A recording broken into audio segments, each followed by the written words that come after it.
Today, fitness boxing now includes the best feature of any workout, hearing your trainer's opinions. This is CheckPoint.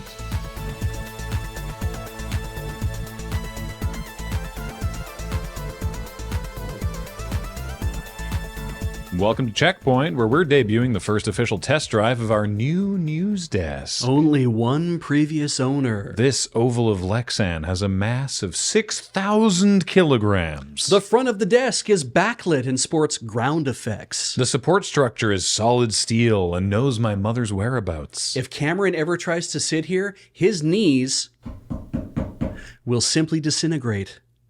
It's Sony's 30th anniversary. Well, it's PlayStation's 30th anniversary, and as a special surprise, on the actual anniversary date, they added the iconic original PlayStation boot-up audio and visual to the PS5. Additionally, there are interface customizations that evoke previous consoles like the PS2 and PS3, while the PS1 setting, well, the PS1 had no UI to reference, so it's just a picture of the console, which, sure, fine. Honestly, the biggest complaint is that the boot up and various cosmetic options are limited time only, and fans are asking Sony to please just leave it because it's already there. So it costs Sony nothing to keep it. And what, are you going to save it for the next time PlayStation has a 30th anniversary? They also did a fun thing on the store with sections for PS1 games that are playable on PS5. Same with PS2, PS3, PS4. And to be honest, all this did is underscore how badly they've supported their catalog, because there are 36 PS1 games, and 3 of them are Siphon filters. Siphon's filter? Surely the greatest hits collection, at minimum, should be made accessible on modern consoles. At least we have Astrobot, I suppose. Polyphony Digital has announced that Gran Turismo 7 is going free-to-play for a select definition of free-to-play, that is. In actual fact, a limited feature version of Gran Turismo 7 is being released for the Sony PlayStations 4 and 5 as My First Gran Turismo. It has been speculated that the My First branding is a nod to Sony's 1980s branding campaign called My First Sony, featuring colorful plastic cases, components, and buttons designed to ensnare children into the Sony lifestyle. And now, a racing game has the same moniker. And all I can say is, oh, how cute! A Gran Turismo for babies? Just jump in your Power Wheels and zip zoom all over your cul-de-sac, kiddos. Are you driving like a grown-up? Are you? I mean, it's not like most serious gamers consider the actual Gran Turismo anything more than baby racing. If you're looking for real thrills as a grown-up adult of majority age, you are obviously playing Assetto Corsa, Automobilista, Project Cars, and something I found on Itch.io called SpongBop Fails a Boating Test. To be honest, that's just what comes up when I search for adult car racing games, so your mileage may vary. But seriously, this idea kicks ass. I said limited feature, but My First Gran Turismo is essentially GT7, with a lot of the cars and tracks removed, focused on helping you learn the game and improving your skills at a basic level. There's some faff on the blog about this isn't just about playing a game, it's about embarking on a personal driving journey. But what it's really doing is training you to get good at GT7 before you buy GT7, and then it lets you bring all of your unlocked cars into GT7. And frankly, if all you like to do is pick up Gran Turismo once in a while to fart around in a Lambo, then this is a great excuse to never buy the full version of the game. EA released the character creator for Dragon Age the Veilguard for free as a standalone program this week. Once complete, your Rook is saved and can be imported into the full game. Coming a month after the game's launch honestly seems backward. You would think that this would have been much more useful if it had been released the weekend before launch in order to build up hype and get people into the game itself faster, but I'm not part of EA's super genius C-suite. As a demo, it's an interesting idea because it suggests that the hook for Veilguard isn't any slice of gameplay, but the art of moving sliders around to craft one's perfect waifu, which is fair. Mass Effect 3's shockingly fun multiplayer mode aside, I'm not sure a lot of people are coming to BioWare for tight combat. What I come to BioWare for is compelling melodrama. I want complex moral quandaries boiled down to hilariously actionable binaries with hot people on each side of the argument. I want HK to tell me about love. I want to listen to Liliana read me stories. I want an explanation for why Jack is straight. As a toy, it's fine, but it's probably not going to impress anyone who has spent much time playing The Sims. What is fascinating is the noggin sliders. In the scalp menu, you can flatten your character's head along 5 axes, which is interesting. You can make it pretty flat. I'd like to see it flatter, honestly. I didn't know that an unbeveled skull was a form of customization I would appreciate seeing in a game, but as someone with a low poly head myself, I felt despondent seeing my representation in gaming diminish over the decades. Fitness Boxing 3, Your Personal Trainer, is out for the Nintendo Switch, and developers are really trying to amp up the personal part of Personal Trainer. The new Box and Bond mode lets you unlock special chapters with different trainers based on how much time you spend training with them. The chapters are meant to give you more information about your favorite trainer, including thoughts and feelings and perhaps even some delicious backstory. But don't go thinking the game is now Fire Emblem 3 Houses of Pugilism, where you can spend a lot of time building up more intimate relationships with your Oshi until you're spending every night online at 3 a.m.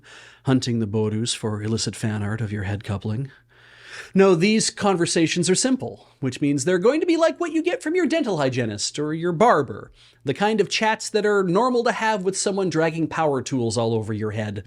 Still, developer Imagineer has given us 2 spin-offs of the Fitness Boxing series, one for Fist of the North Star, and the other for Hatsune Miku, so if they're still keen to explore spin-offs, maybe we can get a boxing dating sim in the near future?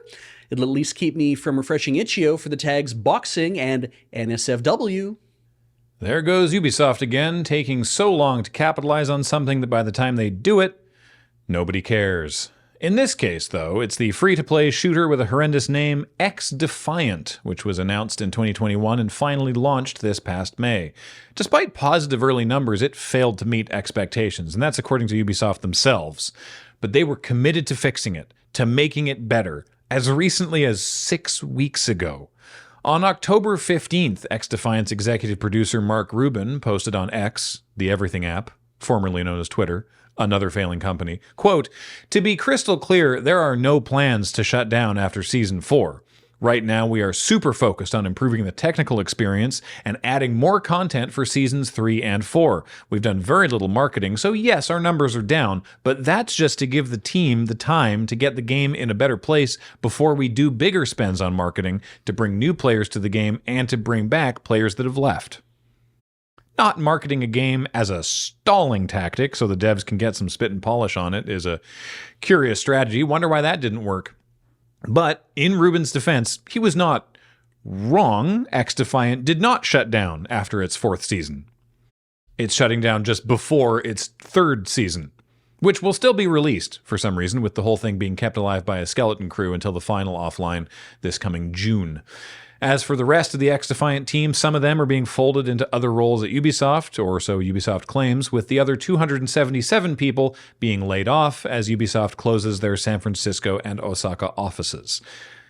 We at CheckPoint do not want Ubisoft to be another gaming company gobbled up by a larger fish in the ever-merging conglomerageddon, and in some ways it's quaint that it's still essentially a family business, even with over 18,000 employees.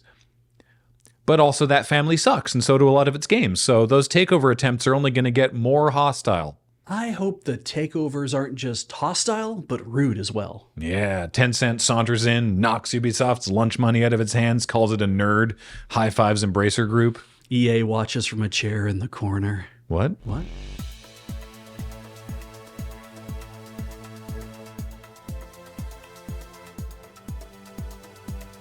Coming up, Roblox has introduced their own voice chat service to compete with Discord. It's called Party, as in the phrases office party and grown-up party, which are other places children shouldn't be. Now, I think that the Roblox Party thing also, the opinion expressed there is also fraught, because bringing in the fact that in Australia, they just recently passed that law that's like, oh, if you're under 16, you can't join a social networking service of some sort, right? Oh, right. You know, and so there is that thing of, giving kids a place to interact in the digital sphere is not a bad thing. It's just No, that's fine. That's fine. But Roblox, Yes. recall Hindenburg Group released that story that's like, it's a pedophile hellscape. And it's like, oh, right. The idea of going to a Roblox specific Discord yes, is harrowing. yeah, because it can't be safe given No. what we now know about Roblox. Online spaces for youth, fine. Yeah. Roblox's own Discord? Yeah, just ironing that one out there for you folks before Yeah. you jump into the comments. Yeah. Wanted to mention also shout outs to Cameron for writing the Veilguard character creator story. Yeah. So I don't know if Cameron's suggesting that He has a low poly head. he has a low poly head, or if he's like, I'm just going to say this, and one of them has to decide who's going to read it. I don't know. And you drew the long straw. Yeah, I was like, I'll take that. I'll say I have a low poly head. Why not? Nice. Yeah, I appreciate that he's like, yes, flatter. I appreciate that Sony's read on not leaving the fancy PlayStation stuff around is because it's like, well, but it's meant to be special. It's just for now. It's just, it's a limited time We thing. only have Christmas once a year. Yeah. For Do you 2 know months. how infrequently I hard reset my PS5? It would still be special, right? That thing goes into rest mode every night. Right. Like the times I would actually see the bzzz is like every couple of months. Whenever it's like, hey, we really need to restart this because there's a new update or something. You can leave it. It would be fine. Yeah. I would like it. Yeah. It's very funny. There's something weird about that idea of like, well, we made special limited time only theming or branding or things like that. And I'm like, if it's not a technical limitation of the platform for any reason. Yeah. Speaking of Sony, I do actually think my first Gran Turismo is an excellent idea. And I know that in a lot of ways it's like glorified demo. I'm like, yeah, not time limited, not play limited. It sounds like you get all the features of GT7's actual physics and driving and the looks and everything. And I'm kind of like, but it's free? Shit, I might just want Heather to put that on the PS5 and maybe I'll give it a spin, right? Yeah. And I largely don't care, but racing games can be fun once in a while. My first is very funny. That's the thing, right? And It does sound, baby's first Gran Turismo. yeah, and I'm just like, God, I wish. My first Sony, though, is interesting because I look at it now and I'm like, oh, Christ, there would be hipsters walking around everywhere flashing their My First Sony gear because Walkmans are making their resurgence. Oh, yeah. So you're going to see some stereotype that we all have in our head when we think of a hipster dude walking around sporting the My First Sony portable cassette player as his thing of choice, right? Because it's like, what do you even like? It's like, I don't even know anymore. And the fact that they also made a portable cassette player, but they also made a My First Sony Walkman was definitely them leaning into, oh shit, we know that there are kids who will be like 5-year-olds will be fine with My First Sony, whatever, right? Like buying Fisher Price, anything for a kid. They get really into it, bright colors, big plastic, whatever, hard to break. Makes sense. But at some point, someone in Sony marketing said, but the 8-year-olds, like the 5-year-olds are fine with it, but the 8-year-olds who go to school, who go on like a class trip or whatever, like that kind of thing, are going to pull out their My First Sony portable cassette player they've had for 3 or 4 years that they just love and they take it with them like on all their family trips. They're going to bring that out on the bus and they're going to be fucking steamrolled by the kids in class that are using their dad's old silver Walkman or like dark blue Walkman, the professional looking, adult looking thing, right? Because that's how kids are in school is they're like, oh, you have the thing for babies, I have the thing for adults because clearly I'm much more mature than you. Whereas all the 38-year-old hipsters will be like, fucking yeah, like bright colors, I'm totally into it. So I think the My First Sony thing might need to get, if they're gonna, that kind of idea is like, you should just bring that back for the 40-year-olds to really get into that and be like, my last Sony. Like that's pitch that kind of idea to your marketing department. Bring back the Talk Boy. Oh shit, yeah. Remember from Home Alone 2? That thing was unwieldy. I know several kids that had it in school, and it was the coolest fucking thing ever. Right? They're like, oh, you have with the microphone that extends? Ooh. And you can like talk into it and play it back at like, I think different speeds. I can't remember. I think so. Was it Home Alone 2? It was Home Alone 2. Okay, yeah. Yeah. I was like, that wasn't from the first one, surely. No. Okay. Yeah, man, what a cross promotion. Genius. Marketing genius. Definitely wanted one of those. Yeah. One thing we didn't touch on, Stalker 2. Right. So apparently it's rough around the edges. This is known.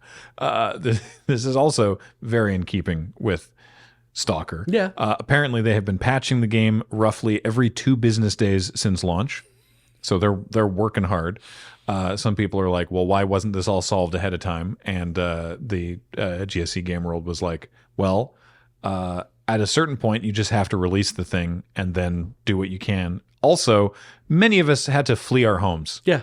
You know how it is. Some people stayed. Some people stayed in Ukraine to keep working on the game there, or stayed in Ukraine to join the army. Like, it's not been a development cycle without issue. So there's that. But I did see on the Stalker subreddit, there was one of the early reviews, like just the day before launch, was like, it's cumbersome and like difficult, and This is the game. yeah. It's reviewing the game, and it's just like, it's cumbersome and difficult and clunky, and this was being presented with the phrase, "Oh shit, we're so back!" Like, like They did it, folks. yeah. The Stalker community is like, yes, and The magic never left. yeah, exactly. So I think that also it's sold really, really well. Apparently, a lot of people are really pleased with it. So that's good. I look forward to hearing what Alex makes of it whenever he gets around to it. So Got an update cycle like the Vivaldi browser. Every time I sit at my computer, it's like, we can update this thing. I'm like, fucking why? Give me 2 weeks. to do what? I don't understand why. Yeah, that's about it, I think. Sounds good to me. Boy, this thing's big. It is a beast. It took many people to carry it in separate parts. We're very pleased with it, though. If you happen to know where this came from, we'd love to hear your words in the comments. So hunt that shit down. We'll tell you eventually. Yeah, and the YouTube comments, if you are posting on the YouTube channel, Lure Videogames, where you're going to see this thing, you can become a member of the channel and support us financially. You can also do that at our Patreon at patreon.com/loadingreadyrun. You can visit our store. We have a store.loadingreadyrun.com where you can buy things. Many ways that you can support us, and we appreciate all of them. We also appreciate it if you're just here and you like the video and leave a comment and all that stuff, because that helps us for YouTube reasons. That's it. Yeah, that's it. Thanks, everybody. Love you.